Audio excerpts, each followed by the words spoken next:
Suite à la vidéo de la semaine dernière sur l'appel du gouvernement sénégalais à sa diaspora de venir investir au pays au travers d'un mécanisme de financement privé-public, on a eu beaucoup d'antagonisme en commentaire. Je pense que les seules fois où on a eu autant d'opposition sur le mur des commentaires, ça concernait quasi totalement les sujets de Back to Africa. Je vous invite à aller regarder cette vidéo-là. Donc, d'un côté, on avait les pros Diomaye Faye et d'un autre côté, on avait les anti-Diomaye Faye qui allaient même plus loin en disant que l'actuel président du Sénégal était littéralement en train de détruire le pays, notamment sur le plan économique. Dans cette vidéo, je vais vous donner mon avis sur le sujet. Un avis objectif, basé sur des faits, mais également un avis subjectif, basé sur ma sensibilité personnelle. Parce que j'ai l'impression que les Sénégalais, enfin certains Sénégalais, ne se rendent pas compte de l'enjeu qui se joue ici. Et la tautologie en vaut la peine. Donc, chères Sénégalaises, chers Sénégalais, j'ai un message pour vous. C'est une page de votre histoire qui se tourne. Ou mieux, un livre qui se ferme. Donc, si vous ne vous ressaisissez pas tout de suite, alors dans 4 années, vous allez quitter de la phase de révolution actuelle pour retomber dans la phase des pleurnicheries.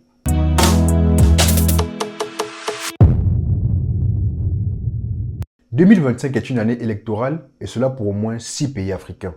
Le Cameroun, la Côte d'Ivoire, le Malawi, la Tanzanie, les Seychelles et la Centrafrique. Voter est un droit, mais c'est surtout un devoir. Et cela est d'autant plus valable pour la jeunesse africaine et consciente à laquelle je m'adresse au travers de ces vidéos-ci. Donc, cessons avec les excuses. Je n'ai pas d'argent, je n'ai pas de temps, ou alors ça ne sert à rien. Lèvons-nous et allons nous inscrire sur les listes électorales et surtout préparons-nous à voter pour le candidat qui nous inspire. Car celui qui ne vote pas n'est qu'un simple locataire dans sa propre vie. Bonjour à tous, aujourd'hui c'est le point Éco Afrique. Et dans cette rubrique, nous vous donnons les points majeurs de l'actualité économique africaine. Donc aujourd'hui on parle du Sénégal et en particulier du bilan économique du duo Bassirou Diomaye Faye et Ousmane Sonko, un an après leur accession à la magistrature suprême du Sénégal. Donc partagez cette vidéo massivement parce que ça en vaut la peine. Donc pour ce faire, et comme à l'accoutumée, on va céder un article de Jeune Afrique sur le sujet que je prendrai le temps de lire en quelques minutes, 2-3 minutes, pas plus. Donc restez le temps de la lecture et après on revient pour le débrief de l'article. Donc allons-y. Sénégal. Pourquoi Moody's, l'agence de notation internationale, met les finances publiques sous pression? À la suite de l'invalidation des chiffres officiels de la gestion des finances publiques sous Macky Sall par la Cour des comptes, l'agence de notation américaine a une nouvelle fois revu à la baisse la note du Sénégal. Nouveau coup dur pour les finances publiques sénégalaises. Moody's vient de dégrader la note souveraine du Sénégal de B1 à B3 avec une perspective négative, selon le communiqué de l'agence de notation publié vendredi. L'agence de notation indique que cette décision est due aux indicateurs budgétaires nettement plus défavorables relevés par la Cour des comptes du Sénégal. L'ampleur et la nature des écarts limitent considérablement la marge de manœuvre budgétaire du Sénégal et contribuent à des besoins de financement élevés, poursuit Moody's, qui souligne d'importantes carences passées en matière de gouvernance. Suivez mon regard. Cette décision qui risque de compliquer les capacités d'emprunt du pays et de renchérir le coût de son endettement est l'une des conséquences de la publication mi-février d'un rapport très attendu de la Cour des comptes du Sénégal sur l'état des finances du pays. Analysant la situation entre 2019 et 2024, le document a invalidé les chiffres officiels présentés sous l'ancien président Macky Sall, pointant une sous-évaluation de l'endettement synonyme de dérive de la gestion des finances publiques. Début octobre, Moody's avait déjà abaissé la note du Sénégal de BA3 à B1, faisant passer le pays dans la catégorie hautement spéculatif. À ce jour, l'encours de la dette du Sénégal représente 99,67% du PIB, un taux supérieur au montant annoncé par le précédent régime, selon le rapport de la Cour des comptes sur la période allant de 2019 au 31 mars 2024. Le déficit budgétaire recalculé par la Cour des comptes pour l'année 2023 est par exemple de 2,3 contre les 4,9% annoncés par le gouvernement Macky Sall. D'accord. S'exprimant devant les députés à l'Assemblée nationale vendredi, le Premier ministre sénégalais Ousmane Sonko a qualifié ce rapport de particulièrement catastrophique et inquiétant. Ousmane Sonko a annoncé des mesures de rationalisation et un audit d'ici la fin du mois d'avril de l'effectif réel dans la fonction publique. Le gouvernement sénégalais a annoncé de possibles poursuites judiciaires contre les auteurs des manquements graves relevés par le rapport. Bon, on va s'arrêter là. Que vous inspire cet article, les amis, qu'en pensez-vous? Déjà, pour que tout le monde comprenne de quoi est-ce qu'on parle, la notation financière est une évaluation de l'état de santé économique d'un pays qui, à la clé, se solde par une note universelle et reconnue à l'international. Et c'est justement sur cette note que les institutions financières, les banques, les fonds internationaux et consorts se basent pour définir le niveau de crédit qu'elles peuvent accorder à un pays, mais surtout le taux d'intérêt qu'elles vont appliquer à ce crédit-là. Donc le Sénégal est évalué à B3, très spéculatif, ce qui en français facile veut dire que l'économie du Sénégal évolue, certes, mais sur fond de beaucoup de suppositions, beaucoup de spéculations qui, si elles ne se réalisent pas, si elles ne s'avèrent pas avec le temps, risquent de cracher en quelque sorte l'économie. Prenons l'exemple terre à terre. Dans certaines zones de Paris, si tu achètes un nouvel appartement, on te dira que cet appartement prendra 20%, je donne un chiffre au hasard, de valeur en 5 années. C'est-à-dire que sa valeur sur le marché sera augmentée de 20% en 5 années. Eh bien, il y a de très fortes chances que cette prévision soit vraie parce qu'elle est appuyée sur des années et des années de retour d'expérience. Par contre, de l'autre côté, on assiste actuellement au Sénégal à une sorte de boom immobilier. Et lorsque les promoteurs vendent leurs biens, ils disent aux acheteurs, votre bien aura 30% en plus dans les 5 prochaines années.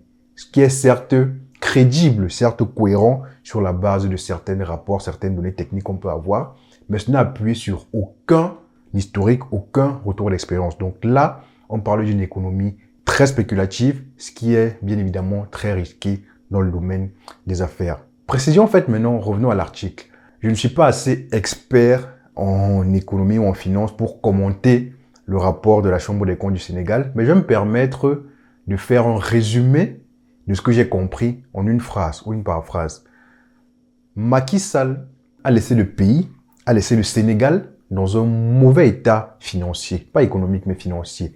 Donc ça c'est mon résumé. Maintenant pour faire le parallèle avec les commentaires de la précédente vidéo, parce que je rappelle cette vidéo est un petit peu en réaction de la troisième partie, donc les commentaires de la précédente vidéo. Donc pour faire le parallèle avec cette vidéo-là, je rajouterai à ça que le gouvernement Macky Sall a laissé le Sénégal dans un mauvais état financier. Il a laissé une sorte de désordre dans une armoire fermée. Et le nouveau gouvernement Sonko, parce que c'est le gouvernement, a décidé d'ouvrir l'armoire et de la présenter aux yeux du monde. Et donc le monde a commencé à penser que c'est eux, que c'est ce nouveau gouvernement-là qui avait mis le désordre dans l'armoire. Du moins certaines personnes, certains habitants du monde. Donc là, mon avis objectif, basé sur des faits. On l'a vu dans l'article que la Chambre des comptes déclare que le pays allait mal sous l'ère Macky Sall, mais allait encore plus mal que ce qui était présenté au travers des rapports. Donc, mon avis objectif, je pense qu'il est vraiment objectif. Revenons maintenant sur mon avis subjectif, ma sensibilité personnelle, qui sera un petit peu dur. Je le dis d'entame. Je pense que les Sénégalais doivent s'estimer heureux d'avoir à la tête de leur pays un dirigeant choisi au suffrage universel, dont le choix ne souffre d'aucune contestation, et de surcroît un dirigeant jeune et panafricain pour un grand pays comme le Sénégal. Et c'est d'ailleurs pour ça que j'aime à qualifier cette élection de révolutionnaire.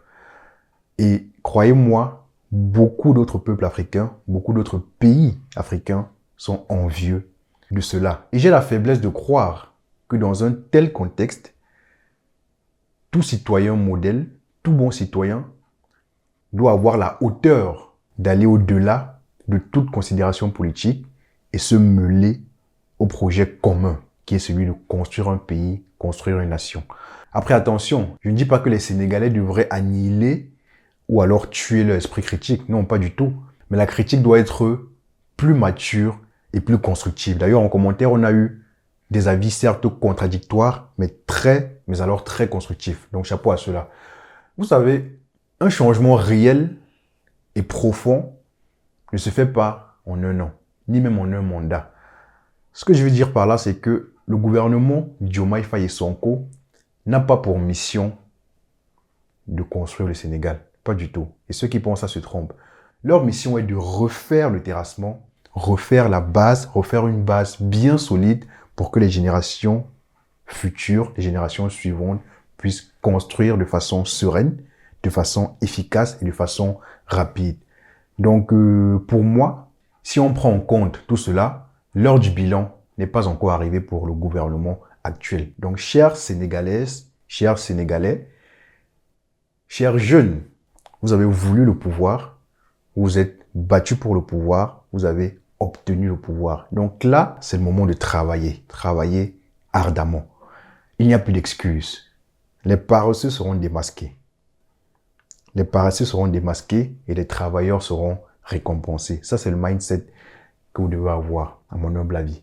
Donc, voilà. Là est mon point de vue sur le sujet. Quel est le vôtre? Qu'en pensez-vous? J'ai hâte de lire vos commentaires. N'hésitez pas à vous lâcher. Et donc, rendez-vous là-bas, rendez-vous sur le mur des commentaires pour la 3e partie de cette vidéo. D'ici là, très bonne journée à vous. Portez-vous bien. Salut.